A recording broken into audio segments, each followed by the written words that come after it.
Hola, benvingut un cop més al canal Diners amb Seny. Al darrer vídeo et vaig parlar de com viure una vida austera em va ajudar a guanyar llibertat. Avui vull donar un pas més i explicar-te una cosa molt important. La llibertat financera no depèn d'una gran decisió puntual, sinó de la suma d'hàbits econòmics saludables repetits cada dia. Perquè al final, la probabilitat que arribis al superàvit i surtis de la roda de canviar temps per diners es construeix així, amb petits hàbits acumulats al llarg del temps. Anem al vídeo!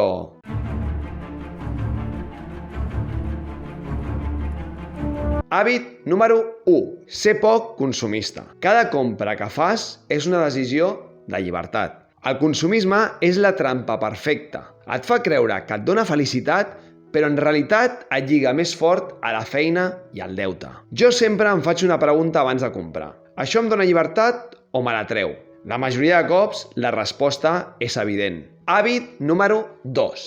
Evitar les despeses formiga. Un altre hàbit fonamental és no caure en la trampa de les despeses formiga. Què són? Són aquests petits gastos quotidians que semblen insignificants. El cafè cada matí al bar, l'esnac a mitja tarda, la subscripció que no utilitzes, el butllet setmanal de loteria.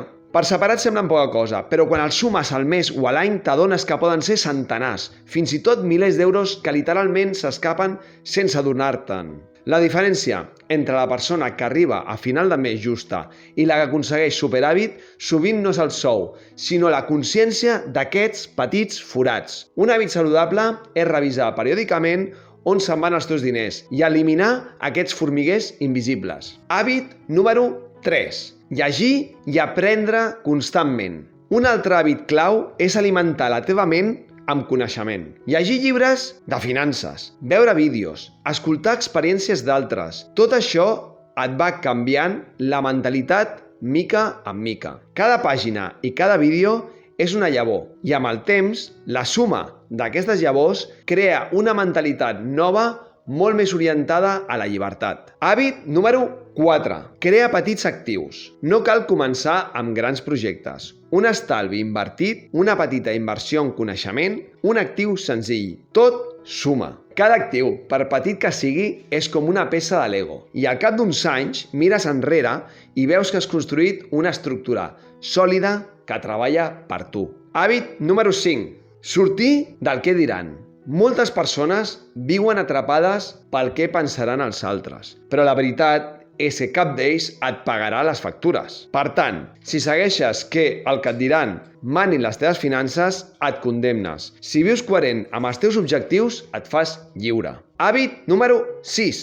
Aprendre dels altres. Sempre hi ha dues maneres d'aprendre, per experiència pròpia o observant els altres. Si observes les persones que han tingut èxit, pots copiar els seus encerts. Si observes els que han fracassat, pots evitar repetir els seus errors. Cada persona al teu voltant pot ser un mentor silenciós. Hàbit número 7. Entrenar la ment cap a l'abundància. Molts creuen que els diners són escassos i que mai n'hi ha prou. Però quan canvies el xip i penses en abundància, comences a actuar diferent. Busques oportunitats, veus possibilitats, deixes de limitar-te. L'escassetat sol estar al cap, no a la realitat. Hàbit número 8. Entendre la relació amb els diners. Molta gent veu els diners com un enemic, però els diners no són ni bons ni dolents. Són una eina.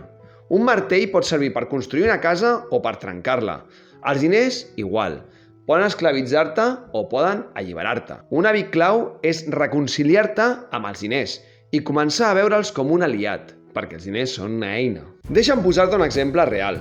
Ronald James Reed, un home humil de Vermont, Estats Units d'Amèrica, que va treballar tota la seva vida com a mecànic i conserge. Ningú no hauria dit mai que darrere d'aquell home senzill hi havia un milionari. Però Ronald Reed va viure amb hàbits molt semblants als que t'explico aquí.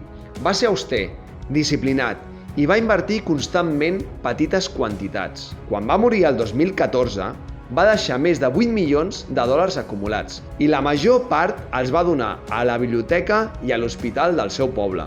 Aquest cas ens ensenya que no cal néixer ric ni tenir una gran feina. Una persona normal amb hàbits correctes pot acumular una gran fortuna i deixar un llegat. Hàbit número 9.